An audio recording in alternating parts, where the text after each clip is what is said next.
you don't come to all these classes? No, this is my second She's one starting. I've done too. All right. I'm sorry. So let's kick off. Not getting away from people anymore. I gotta leave in like 20 minutes or so. It was nice of you to show up.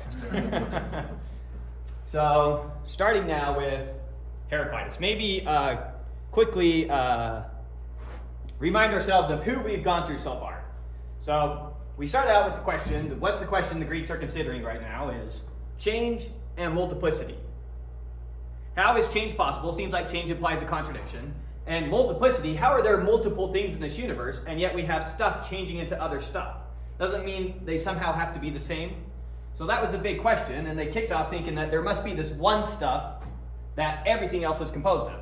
They at least thought the one stuff was water. Then we had Anaximander. What did he think the one stuff was? Air, was he that right? No, he's a Pyrrhon, Oh, yeah. Oh, yeah. a Pyrrhon, the boundless, the indefinite, the infinite.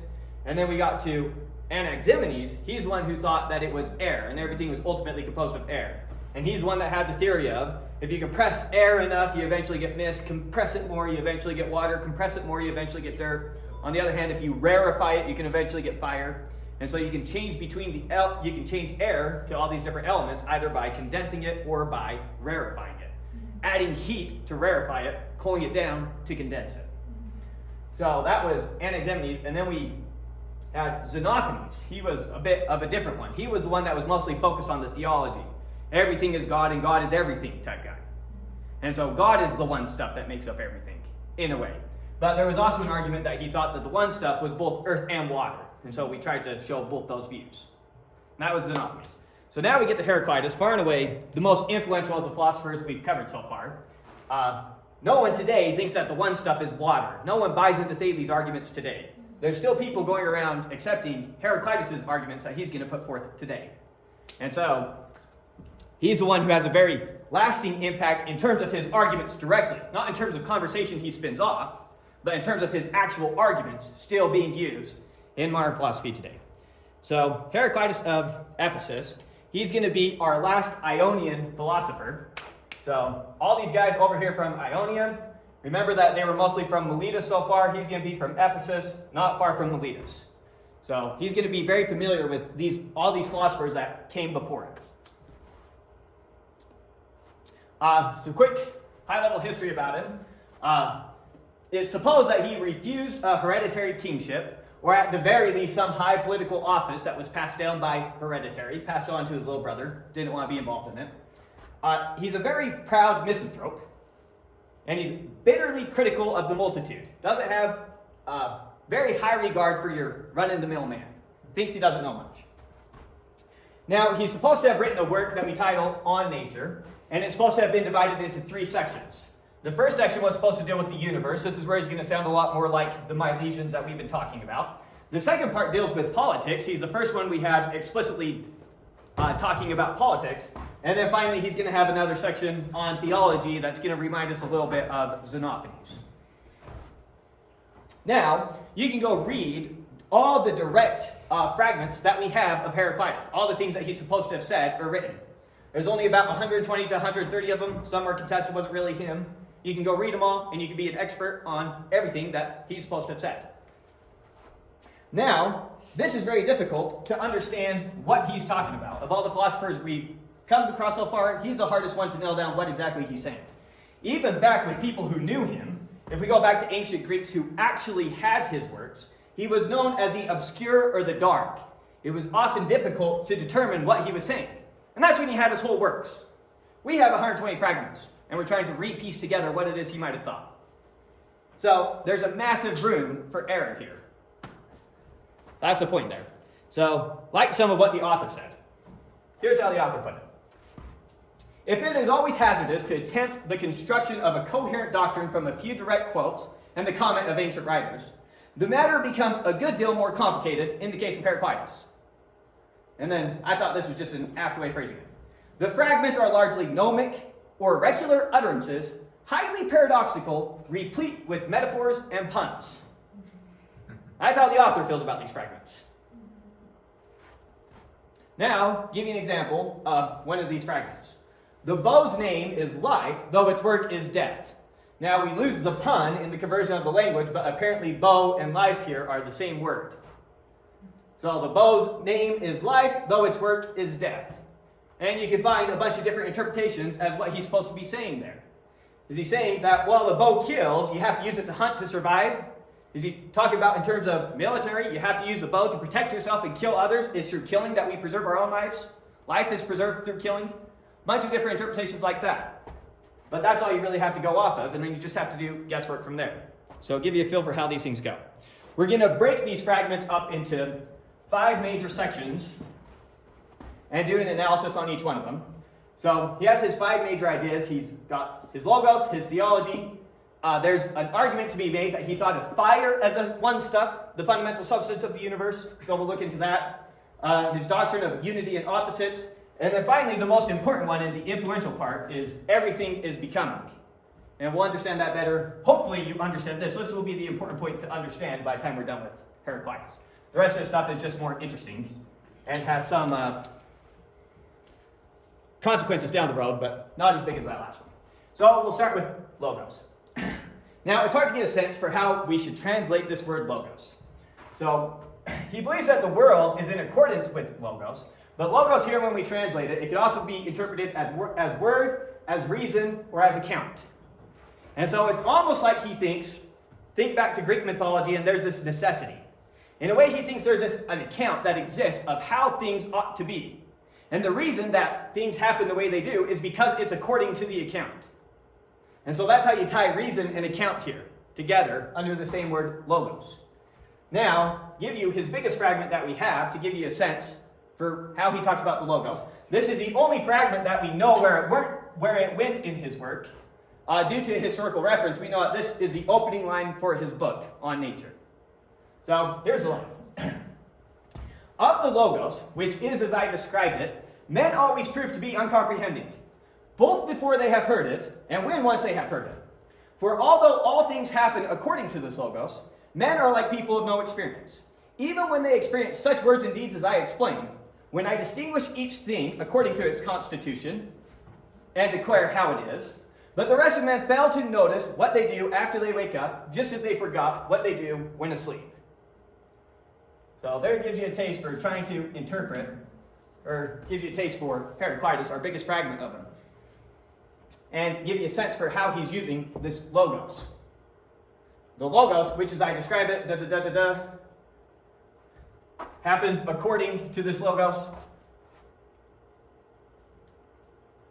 So that gives you a sense for how he uses this word logos. And Aristotle has a big complaint about him. He says it's very hard to know how to interpret him because it's hard to punctuate him. The punctuation is not very good.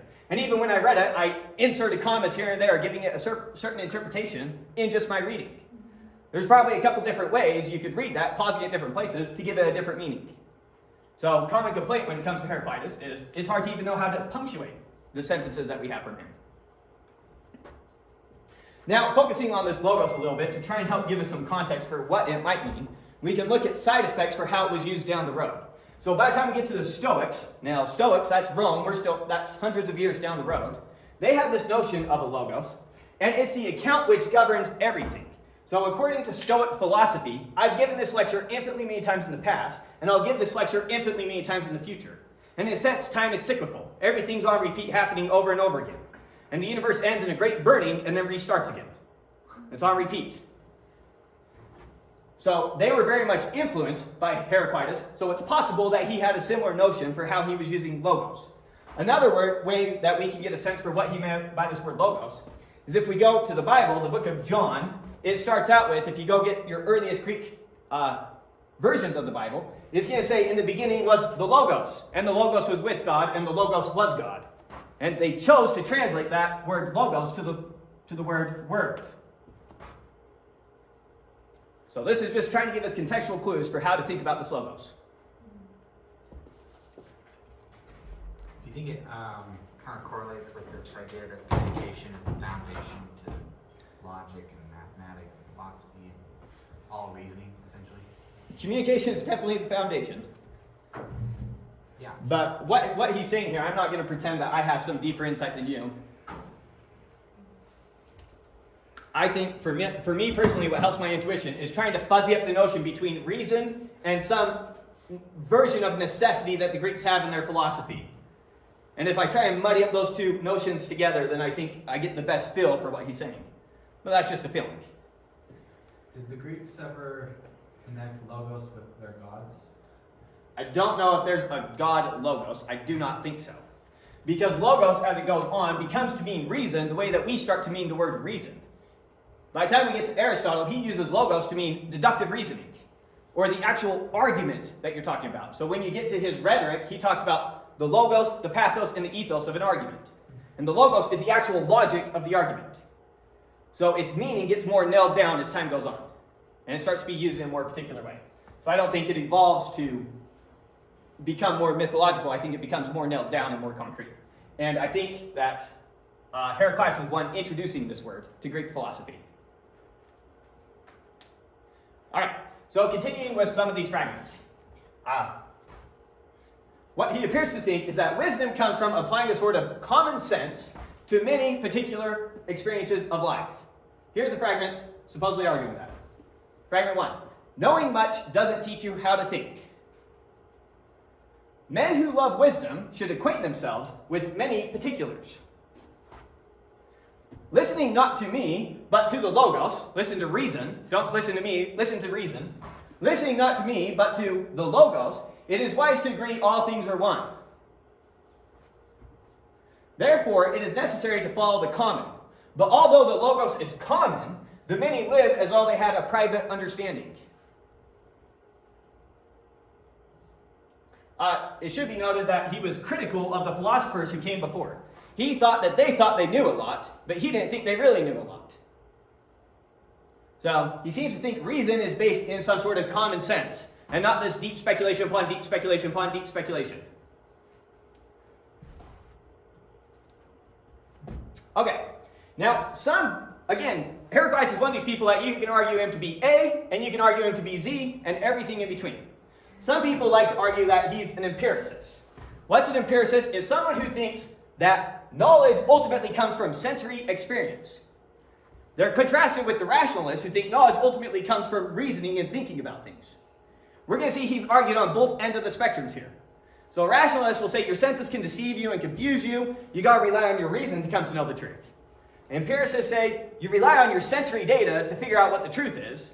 And if it goes against your reason, so much the worse for your reason. That's the two sides of the coin here. So some think he's an empiricist, though the logos is still necessary to comprehend nature. So you're an empiricist, but having the sensory data isn't enough. You also need the logos. And those two together, you can come to know things.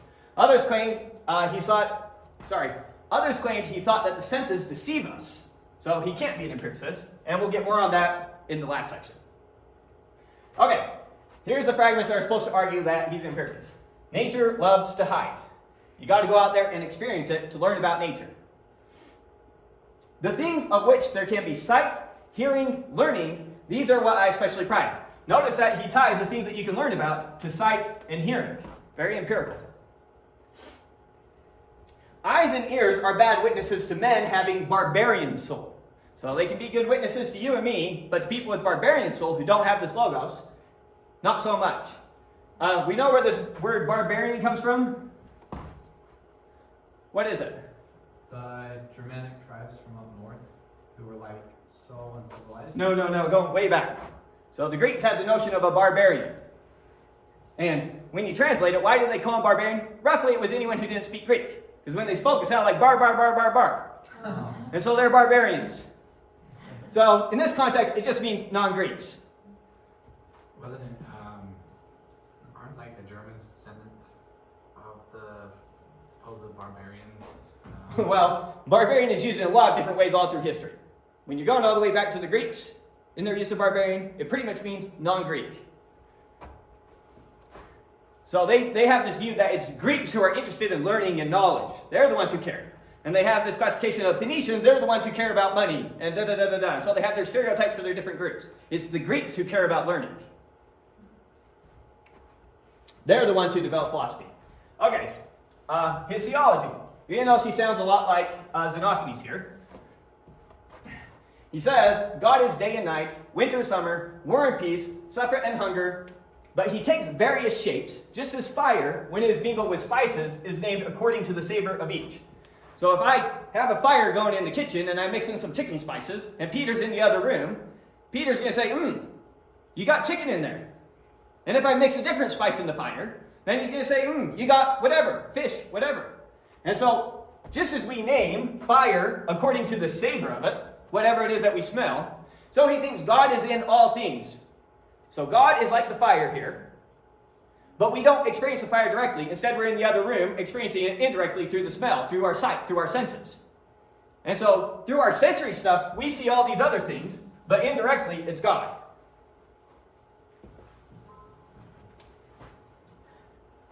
Next one. And they pray to these images as if one were to talk with a man's house, knowing not what gods or heroes are. Sounds a lot like Xenophanes mocking people who take the Greek pantheon too seriously. The way of man has no wisdom, but that of God has. Again, sounds a lot like Xenophanes.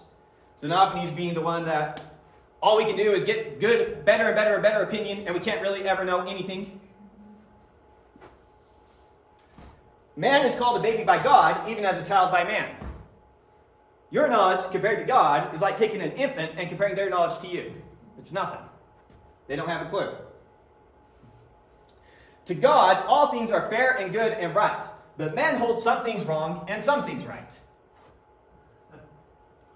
He's saying everything is good. Everything is happening according to God's grand design. And it's The humans- God is everything. It's humans that And so it's just your bad perspective. You might think ocean water is bad. Tell that to the fish. So it's not that everything is good, because everything is God. And if you think something is bad, that's just your poor opinion. Your poor perspective. You just don't have the right perspective on things. And then fire, in its advance, will judge and convict all things. This sounds very much like the Stoics.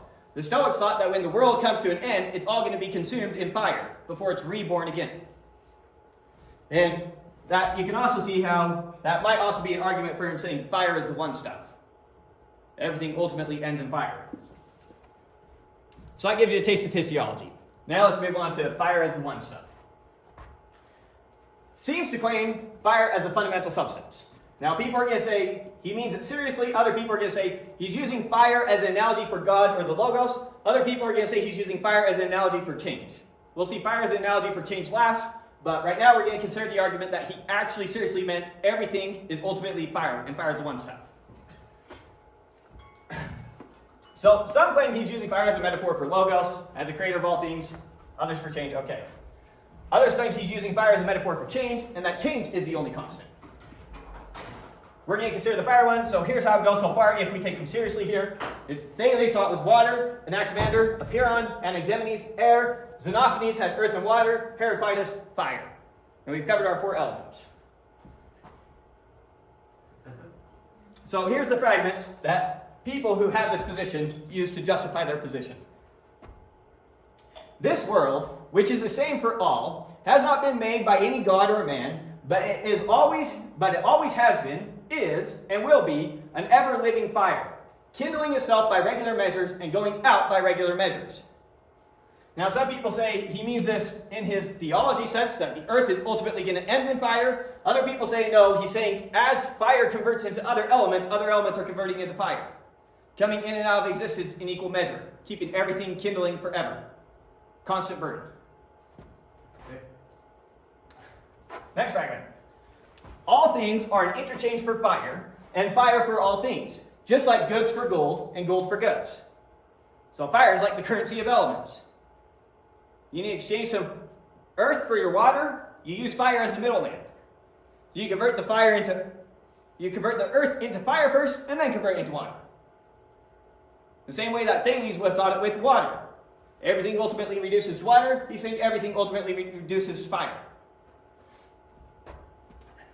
Now here's where he sounds like he's picking up where Anaximenes left off. The death of fire is the birth of air. Remember, Anaximenes thought if you condense fire, you ultimately get air. And the death of air is the birth of water. Anaximenes thought if you kept compressing water, or kept compressing air, you eventually got water. So it sounds like he's taken Anaximenes' philosophy and just replacing air with fire as the one stuff. But still using his chain of condensation and rarefication. So adopting that same chain, just saying, but fire's the one stuff, not air. For it is death to souls to become water. Remember that Anaximenes thought souls were made of air. It is death to souls to become water, and death to water to become earth. Again, sounds just like Anaximenes. But water comes from earth, and from water, soil. Or souls. Sorry. I was going to say, what? On earth? Soul. The reverse of the process. We were going down, now we're coming back up. Thank you. Note that man stays warm, he must have an internal fire, and that the process of combustion seems to release fire. So, one of the speculated things for why he thought there must be fire everywhere is, in their day, what produces heat? There's fire and living things. And then the things that we can burn. So, you're staying warm, you must have an internal fire inside of you. How else could you stay warm? That's the only place warmth comes from, is fire. And furthermore, it seems like a bunch of things ultimately are combustible under the right circumstances. Even rock, if you get hot enough, starts to burn. Or so he would think, with lava. So, that's most his argument, or that's roughly the argument that people make for him thinking that fire is one stuff. Now, unity in opposites. Viewed strife and justice as keeping opposites in balance. Similar to Anaximander. If we remember Anaximander, he thought that earth is constantly trying to expand itself, and air and water and fire, and all the elements are trying to expand themselves.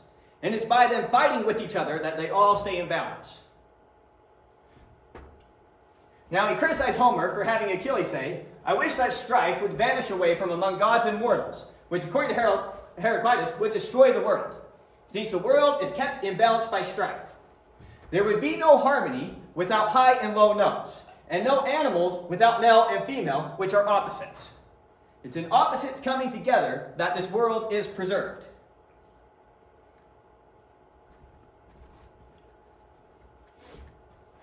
Since strife is just, Heraclitus viewed war in a very positive light. He thinks it's great when countries and cities go to war with each other. Every beast is driven to the pasture by blows. You might not think war is good for you, but you have to be given what's good for you under force. That poor beast has no clue that you're trying to help it get food. And so you got to keep whipping the thing and get to the pasture. Again, he doesn't have a very high opinion of the common man. Asses prefer straw to gold. They don't know what's valuable. I know what's valuable. We must know that war is common to all, and strife is justice, and that all things come into being through strife necessarily. War is the father of all and king of all. And some he shows as gods, others men, some he makes slave, others free. War is what puts us all in our right place, where we ought to be, according to necessity. And even if you were to die in war, so what? Gods and men honor those who are slain in battle. Even what you think is the worst outcome of a battle, not so bad. It's actually a good. So it's kind of like a Viking. Everything's for the good. It's kind of like a what? A Viking in that sense. I don't know that much about Viking theology to tie it together. Or mythology. And then finally, the people must fight for its law. It's referencing the city. The people must fight for its law as for its walls. So, same way you got to protect your city's laws, you also got to fight for your city's laws. Preserve the order. Yeah. All right. Couple more on these. Here's a really weird one. Mortals are immortals, and immortals are mortals. The one living the other's death, and dying the other's life. What does he mean by that? Here's one interpretation. Interpreted as, men are mortal gods, and gods are immortal men. So he didn't view a god as perfect then.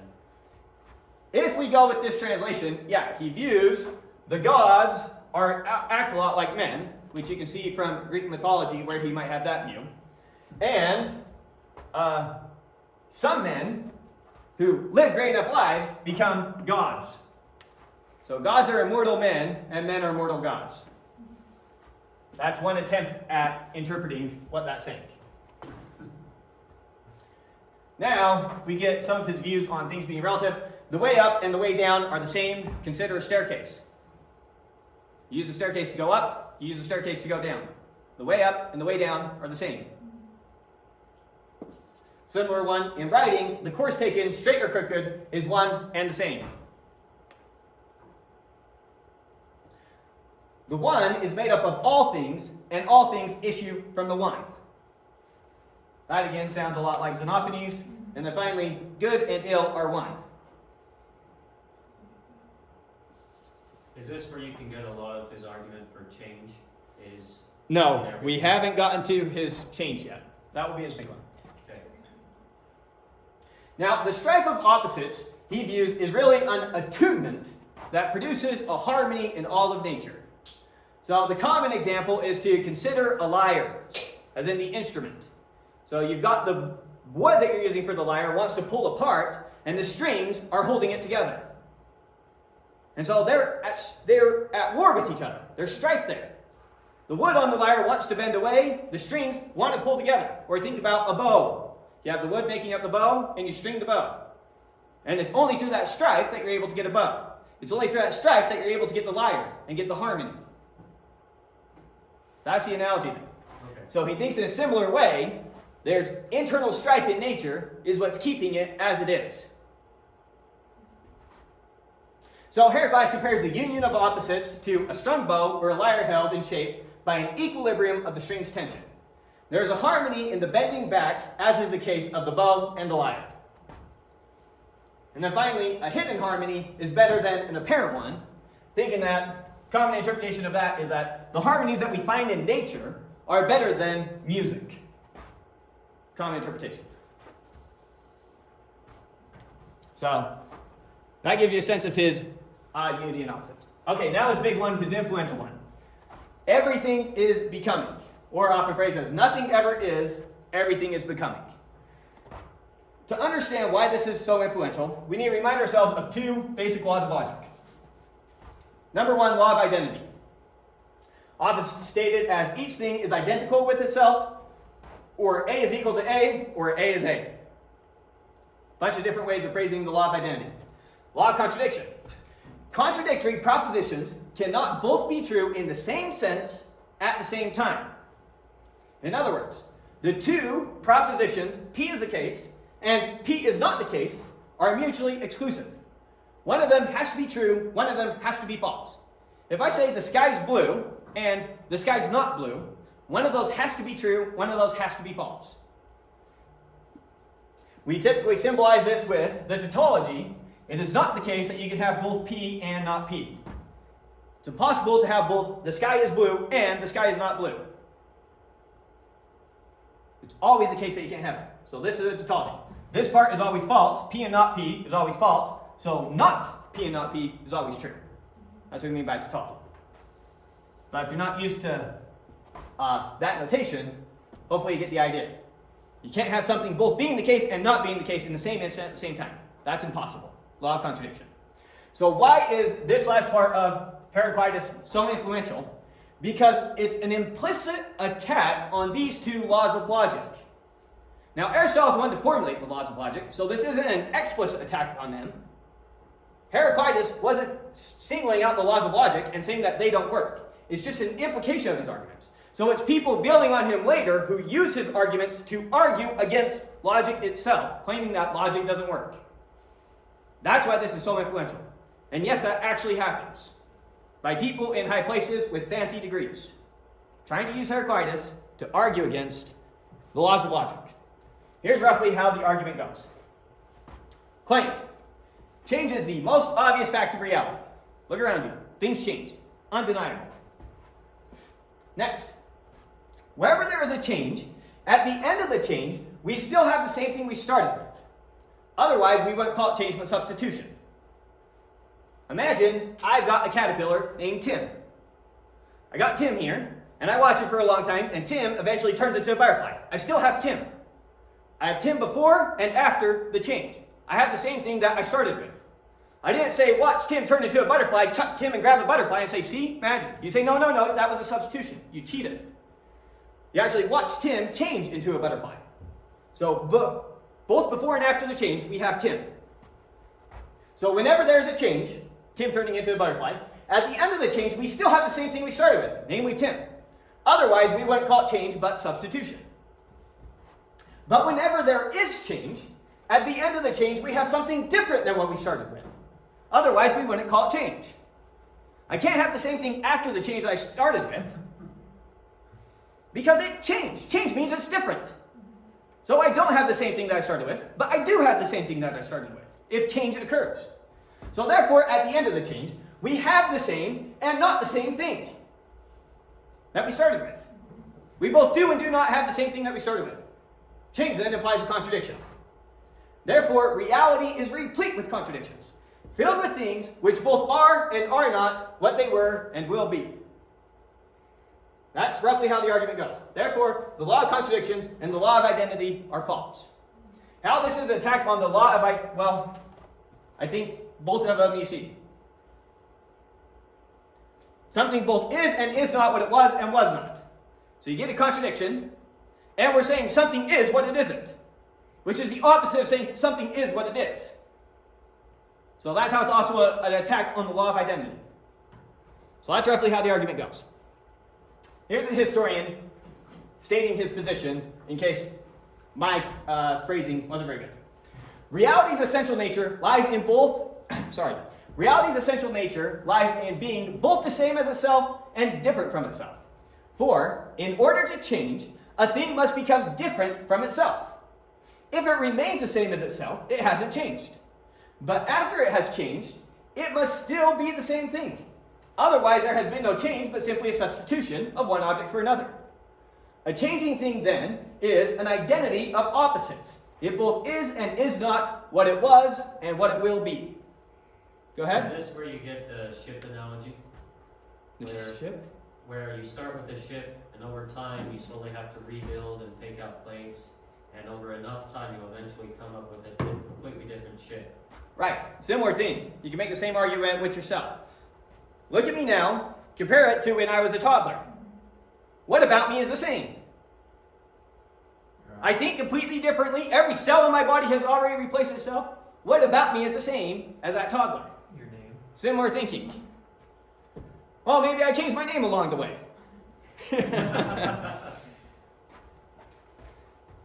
So, you may think, okay, it's cute that he thinks this, but no serious mind in modern times would consider this for half a second. Let's investigate. Direct quote. The law of contradiction is afflicted with falsity. This is the law of logic. It's afflicted with falsity, he says.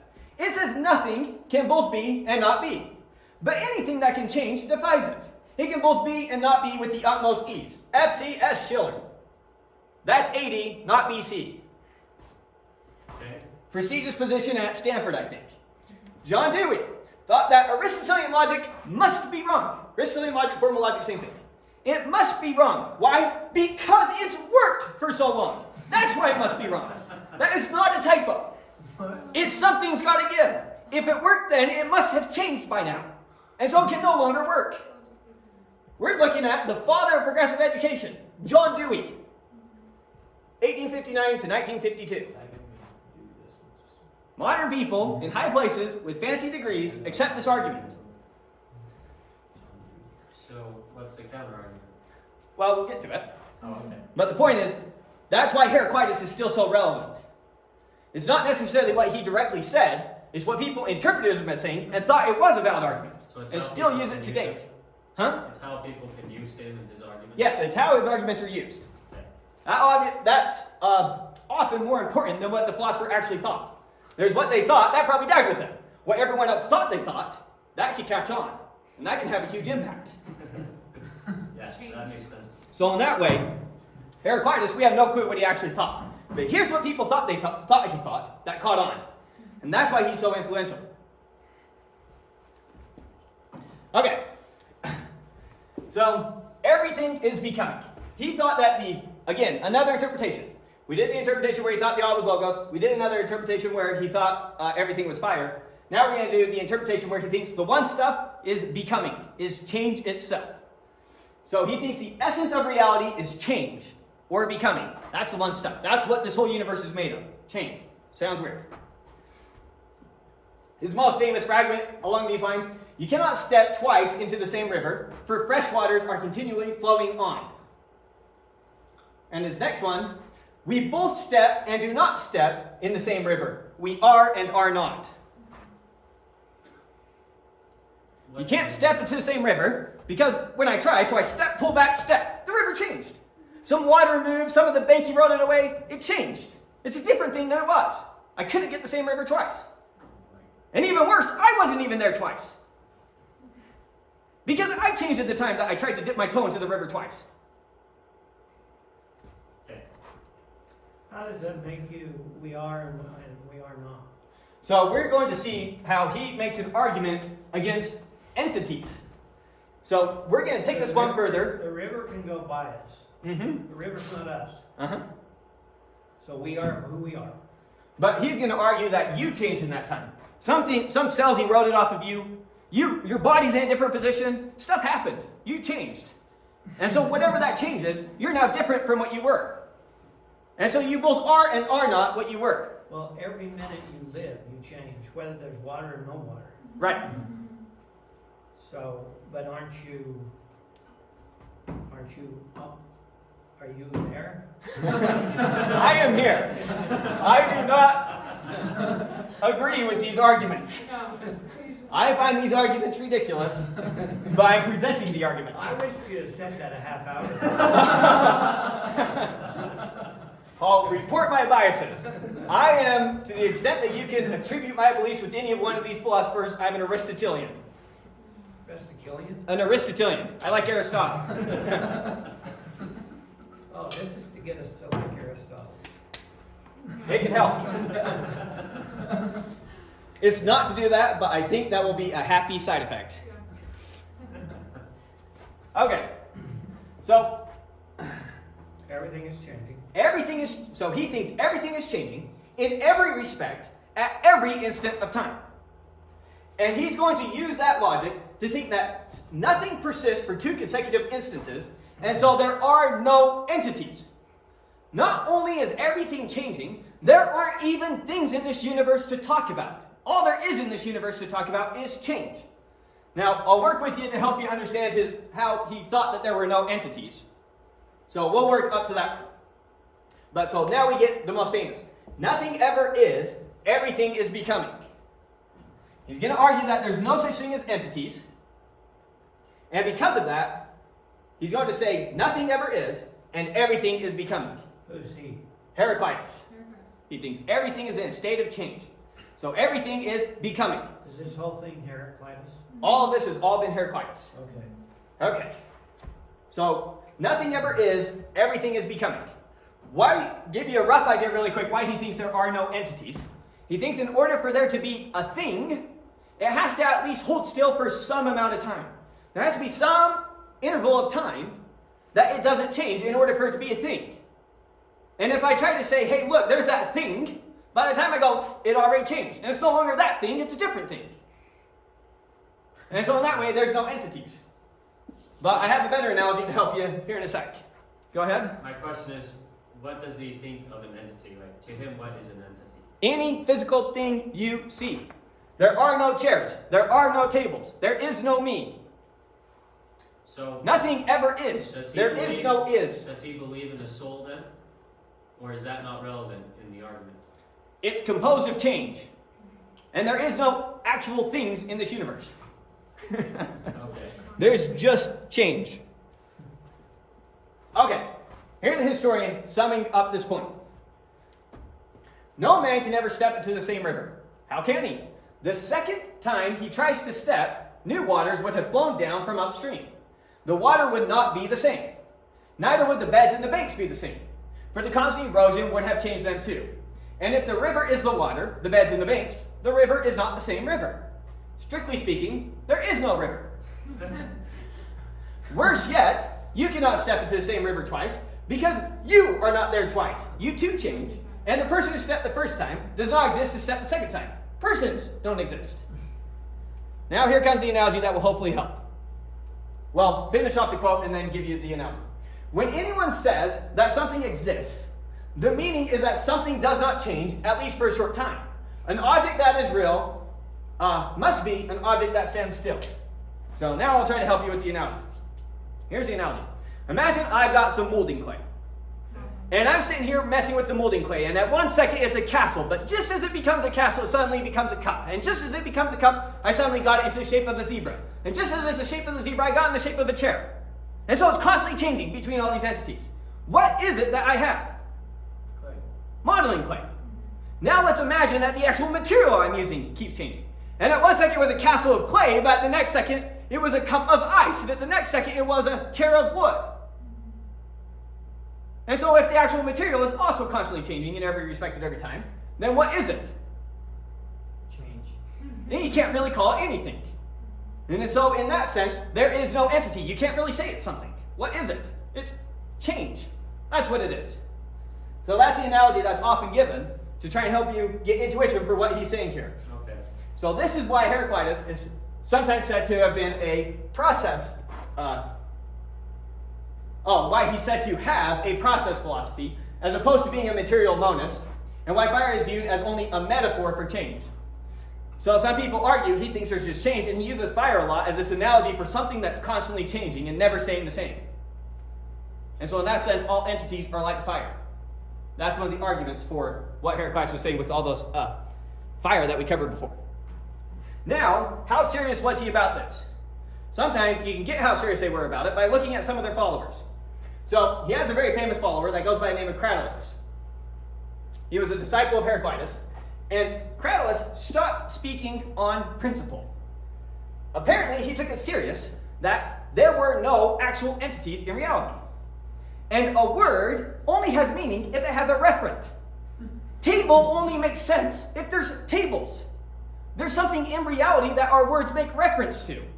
If there are no entities in reality, all words are nonsense. And so, he's not going to utter nonsense. So he stopped speaking altogether. That's how it goes.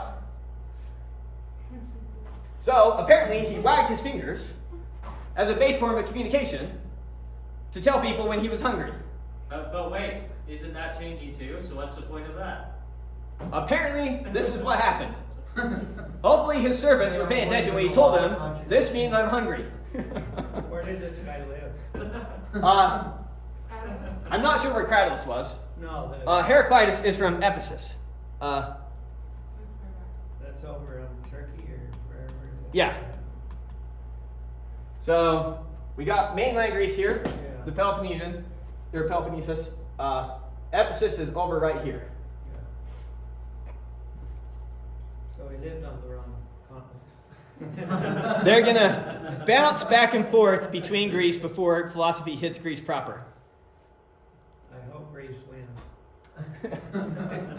There's going to come a point where Athens becomes the hub of philosophy, but it takes it a while for philosophy to move there.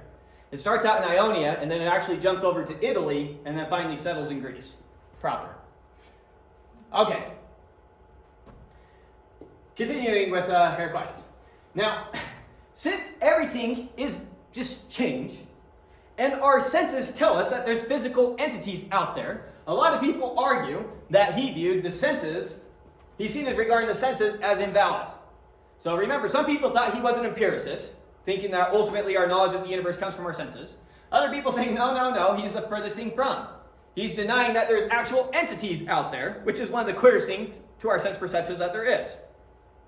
Okay. And since he's just following his argument to come to that conclusion, they try and call him a rationalist. So if you like him and you're a rationalist, you'll argue he's a rationalist. If you're a rationalist and you don't like him, you'll argue he's an empiricist. And vice versa. Right? But continuing the argument. Our senses seem to perceive permanent and unchanging things.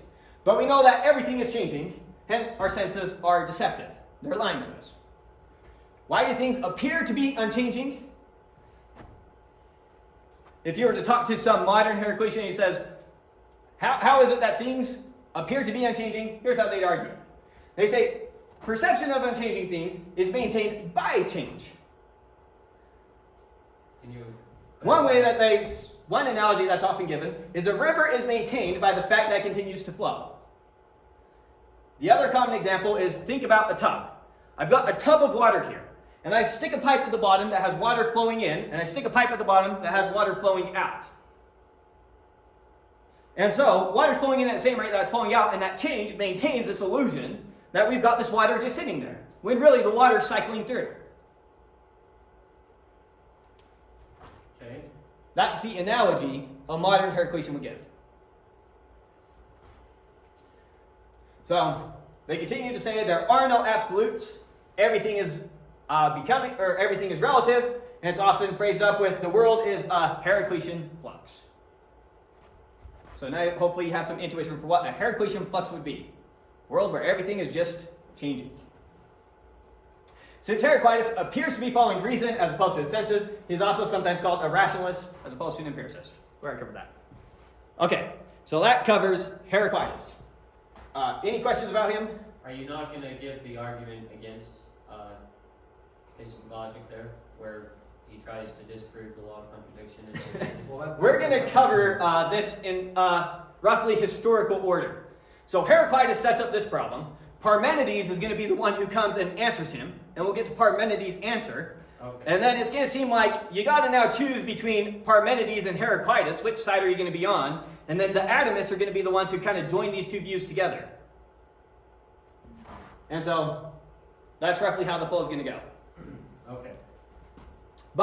So we covered Thales of Miletus, Anaximander of Miletus, Anaximenes, Xenophanes of Colophon. It was over there by Ephesus and Miletus as well. And then Heraclitus of Ephesus. These are all our Ionian philosophers. We're now going to jump to start talking about the Italian philosophers. Have you done all those? Uh-huh. So, Before I Yeah. came? yeah, so we covered these four before, and now this one. But all these ones we covered much faster than Heraclitus. He's been the longest so far. Because he's confusing. Because he's confusing, Because he has the and most- because he's so influential Yeah. for later thought. So he's seen as the big one. The three, when you look at your Ionian and your Italian philosophers, there's three big names. The big names are Heraclitus, Pythagoras, and Parmenides. But anyways, so notice Heraclitus was 535 to 475 roughly BC. Where's Socrates? Wait. Socrates is a ways down the road. He's coming up. He's coming up. Okay. What year? So we got to cover the atomists and the sophists and then Socrates. What year is Socrates? Socrates, 300 and he fought in the Peloponnesian War. So he's after the Grecian-Persian Wars. So he might have been born early 400s, but I'm not sure.